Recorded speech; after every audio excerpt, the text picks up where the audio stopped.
So the brain actually has some really distinct characteristics that separate it from a computer. The brain is actually a laboratory, and by our design and by our own will, it acts as a laboratory to take concepts, ideas, and models. And in the certain part of the brain, it builds those concepts and ideas. And it says, I'll take a little bit from what I learned here, and a little bit from what I remember here, and a little bit of my experience here. And let me take those specific areas and ask the what ifs, the possibilities, the potentials, contemplate on designs or ideals that are outside the boxes of what our present understanding is to come up with a new understanding or an enlarged box. So the brain acts as a laboratory, it's an architect. It designs models and it puts the pieces together. And it's its main function is to come up with a new picture, a new concept. And by repeating it over and over again, there comes a moment when we become so involved in that concept, so involved in that idea, that we lose our attention or our awareness on our external environment, on the signals that are coming from our body to our brain, and on relative time, because all of our awareness has gone within, it's gone to that concept and idea. The moment that happens, that picture, that model, gets pushed or moves to the frontal lobe. And the frontal lobe is the area of the brain that is the executive. When an idea or a concept makes it to the frontal lobe without our mind wandering to a shopping list and the pain in our back and what time it is and who we have to call and our relationships, we've put all those aside and we no longer keep re-accessing or re-interacting with parts of the brain that are already known within that box, but we're taking those individual concepts and models and ideas and building a bigger concept, and we lose track of our association to people, to places, to things, to times, to events, and we are completely focused on or concentrated on that idea. That's the moment that that idea makes it to the frontal lobe. And when that concept makes it to the frontal lobe, it becomes more real than the external environment. We lose track of the external environment. And that internal picture now that becomes more real than the external environment is literally where reality is happening, because all of our awareness is there. At that moment, another part of the brain becomes activated. That part of the brain is called the cerebellum. It is the oldest part of the brain. It has millions of connections per neuron as opposed to thousands of connections per neuron in the neocortexes. And that ability for that brain to become activated literally endorses or gives life to that model and causes the brain to become rewired and actually change reality, our perception of reality. The best way that a human being can become that observer is, first of all, having the awareness or the understanding intellectually that they don't always have to make the same choices over and over again. And secondly, be put in certain situations experimentally in your own personal life where you actually override those mechanisms in your body, and that takes practice. It's not something that we can do immediately because there is a tendency biologically for us to respond to preserve the body. The brain has certain centers in it that are only concerned with the preservation of the body. And the moment that we respond, those centers kick in, and it becomes almost breaking the habit of being human. We have to gain control and override those physiological functions that happen in our body. And the moment that we do that, each time we override those physiological responses, we're changing brain chemistry and actually breaking the addiction to that stimulus and response that so many people live by every day. Is there a physical change that happens in the brain, or is it just in some nebulous mind state that this change happens? Well, in order to explain the physiological chemistry in the brain, let's just back up here and give you just a little bit more on anatomy and brain function so that we can address the chemical changes that take place in the body. But remember, we talked about that tree that has all those branches that connect to other trees, and every place that it connects forms a thought or a memory. And that memory becomes wired in the brain. And if we get a series of experiences and information, we call that whole cluster of neurons a neural net. Well, every experience that we've had in our life that the brain builds on, it builds on a law of association. In other words, we learn about an apple by understanding first that it's red, and then we understand that it's round and it's smooth and it tastes a certain way, and it makes a certain noise when you bite into it. And so we develop a neural net that describes ourselves in terms of our interaction with an apple through our five senses. But if we start as a child, started to realize that not all apples are red, that they could actually be green, the moment we understand that all of a sudden causes the neural net to take more of a shape.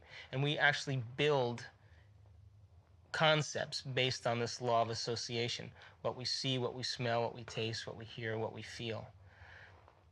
And by the second law, which is the law of repetition, which says that if we do something over and over and over again, by the mere fact that we're repeating it, the process of learning whatever we're learning starts to become simple. It starts to become automatic. It starts to become familiar. It starts to become easy. It starts to become natural.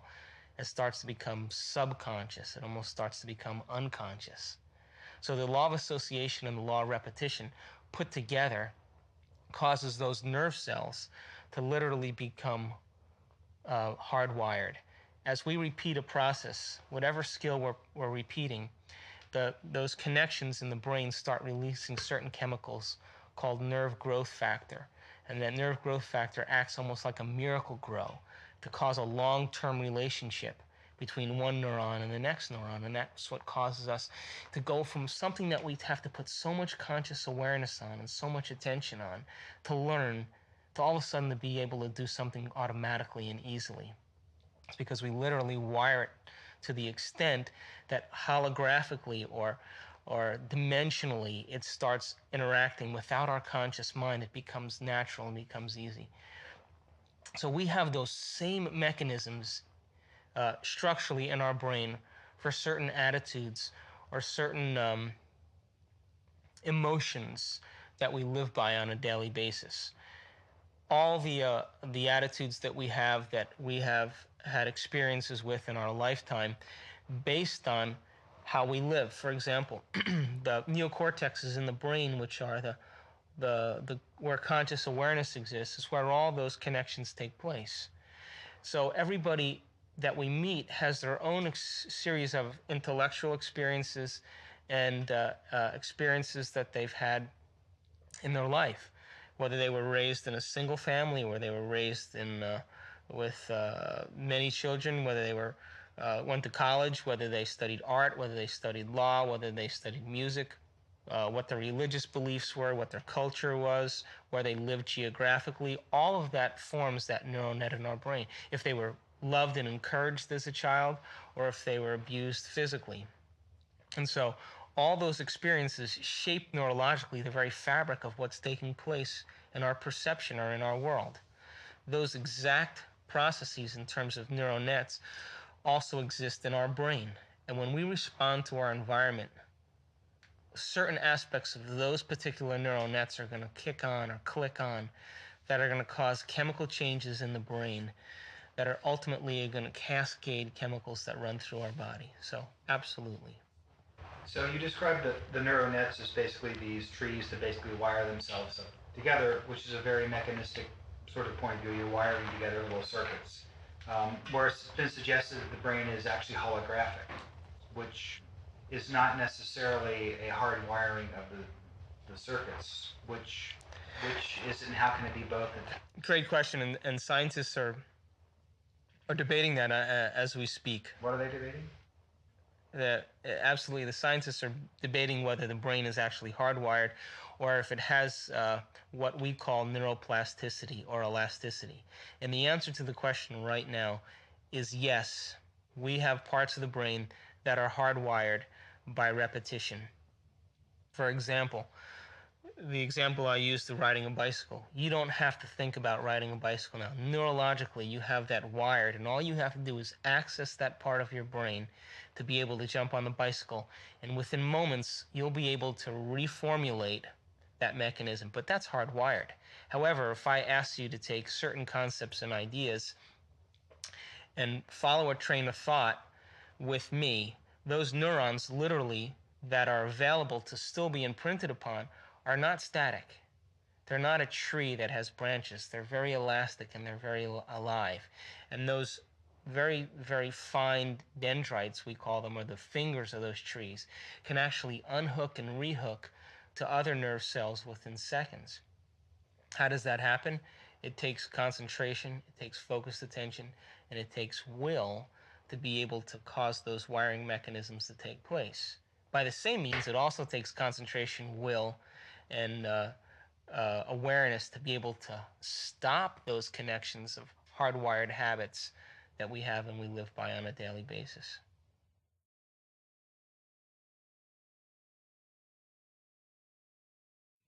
There is this debate in quantum mechanics about, we're affecting things on the micro level, not the macro level. And you've seen in some of the panels at the conference that there's a point beyond which they're not willing to go. And we can sit and discuss those things for a long time, and then we can go and do certain things that can negate what they think is possible. So what do we do with, on the one hand, the scientific model of what they're trying to develop, and then people having these experiences that are complete anomalies? What do we do with those two things? Well, I think if we keep quantum physics and the understanding very simple for the layperson, that our observation has a direct effect on our world, I think if we keep it very simple, then people can get about the business of beginning to practice the skill of observation. See, the subatomic world responds to our observation, but the average person loses their attention span every 6 to 10 seconds per minute. So that doesn't leave a lot of room for our attention span. So how could the very large respond to someone who doesn't have the ability to even focus and concentrate? Maybe we're just poor observers. Maybe we haven't mastered the skill of observation, and maybe it is a skill. And maybe we're so addicted to the external world and so addicted to the stimulus and response to the external world that the brain is beginning to work out of response instead of out of creation. If we're given the proper knowledge and the proper understanding and given the proper instruction, we should begin to see measurable feedback in our life. If you make the effort to sit down and design a new life, and you make it the most important thing, and you spend time every day feeding it like a gardener feeds a seed, you will produce fruit. It may take some time in the beginning, and it may take some time in developing the art to control your mind from all the things that it needs to do. But most people stop because they look for the results in their world after a small amount of effort. And when they don't see those results, they immediately discount its possibility. And yet, right on the other side of that, right past that point where they stopped, is the potential still existing. We're lazy as human beings. We live in a convenience world, and if we don't get our quick, immediate fix on what we need, we're impatient. Quantum law responds to that as well. But we should be willing to sit down every day and take a piece of our day and set it aside and give thanks that we're alive, and give thanks that we have life, and give thanks for the life that we have. And then begin to observe by pure sincerity to design a new possible future for ourselves. And if we do it properly and we observe it properly, we should have opportunities begin to show up in our life, not equal to what we can predict, but outside of our prediction. It must be outside of our prediction, because when it is, we know that it's come from a greater mind. If it's equal to our prediction, then we're creating more of the same. How could we create a new world if we can predict the outcome? We're not creating anything new. And so, to look for feedback in our world, the brain loves feedback. It likes to know when it's succeeded or it's actually accomplished a task so that it'll do it again. And so, that sincerity and that level of mind gives people the opportunity then to apply first some principles of choosing a potential reality and observing it. And by doing it, they're willing to say, I know quantum physics works for the very tiny. I'm aware that it works for the very tiny as well. But when do you become a maverick and say, all of the greats that have ever lived has said it's always start with a thought or a dream, and why not get about the business of applying it to your own personal life? It's not that the quantum field doesn't respond, it's that we have to up our level of will and sincerity. And when that happens, we'll see measurable results in our life. So, these so-called spiritual endeavors, is there a way to create measurable results? There's in our spiritual endeavors, and spirit is always kind of a connotation that people get stuck on, but in the application of our life, life is spiritual. Everything in life is spiritual, but in the application of it, there is absolutely a way in which we can begin to see measurable results in our life. It takes practice, and it's a skill.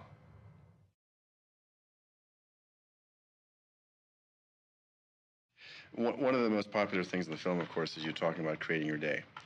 And, there's two single moments in the film that are the highlights, and that's one of them, and the other one is the water crystal exhibition. Where did you come up with the idea of creating your day?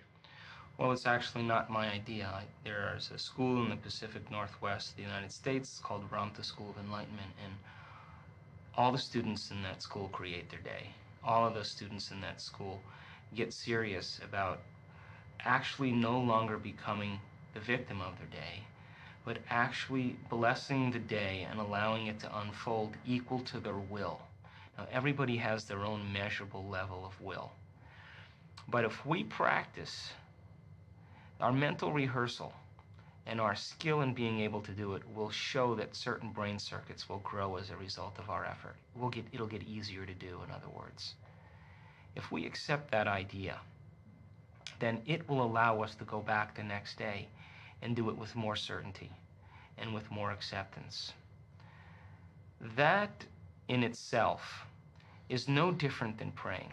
You see, there's no religious text that says thought doesn't matter. There's no religious text that doesn't say your prayer and your intention shouldn't be answered by God. But explaining how that happens is what quantum physics and the Observer is all about. But still, when we can make thought more real than anything else, our brain is designed to do that. The frontal lobe, with its enormous space, is the altar in which we place a thought. And it gives us the permission to hold a thought for an extended period of time, and it lowers the volume to the external stimuli. We lose track of time and space. That's the moment we're stepping into the quantum field. That's the moment that now we're making thought more real than anything else. So when I create my day, my interpretation, what you saw in the movie is my interpretation of what I do. In other words, if I'm going to sit down and create my day, if I'm going to make the effort, then I am bold enough to ask for a response. I'm bold enough to say, I want it to come, and I want it to be a way that eliminates all of my doubt, and I want it to be just right outside the boundaries of what I can accept or what I can predict, and bring it in a way that usually will keep me in surprise or keep me in wonder, so that it inspires me to do it again and to learn more and to apply more knowledge to my next creation. If you're the observer in that process, then who are you talking to? Well, it's a great question. There's actually me, the observer. That's my personality, my free-willed self, given permission to do whatever I want in my life. Everybody has that free will. And then we have a constant aspect of ourself, the observer who's observing life in all of things. It is the force, the intelligence, the will that holds it all together. Now, every human being has that is alive. They're connected to it. And it is allowing and loving enough to give us life independent of our moods or choices or opinions. When that observer is observing life into me, and I emulate that same principle in observing my life, I am enacting the same action as the observer creating life. I am creating a life. And when we align with that principle, we are emulating our greatest potential, which is creation.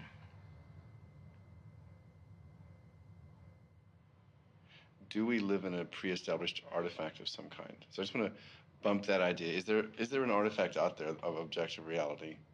You know, because there's also this idea that we're creating reality.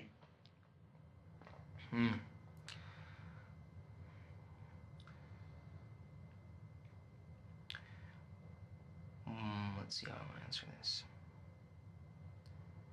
I'm just asking this because these are very common questions. Yeah. You know, I mean, I think that there's a very strong, unanimous social agreement amongst human beings because we experience the same things externally in our world, and our brain really maps a reflection of all the experiences that we can have in our world. So there is a unanimous agreement of the laws that govern 3 dimensions, 4 dimensions even. And we live by those laws, and our brain really has mapped all the possibilities and potentials over pretty much eons of experience. But there's still room for the brain to grow, and there's still room for us to evolve to greater virtues and to greater levels of mind. If that's the case, then it means then that we have to begin to break from the social agreements and the social consciousness that keeps everything intact and everything in order. That means then that we have to really gain knowledge that's outside of convention. Whether it's social convention or religious convention or scientific convention, we have to reach for information and knowledge that is beyond the boundaries of what's currently accepted. Now, to personalize that information and knowledge means we're going to apply it to actually try it out to have a new experience. Once we have that experience now, it begins to change the way in which our world should show up or present itself to us.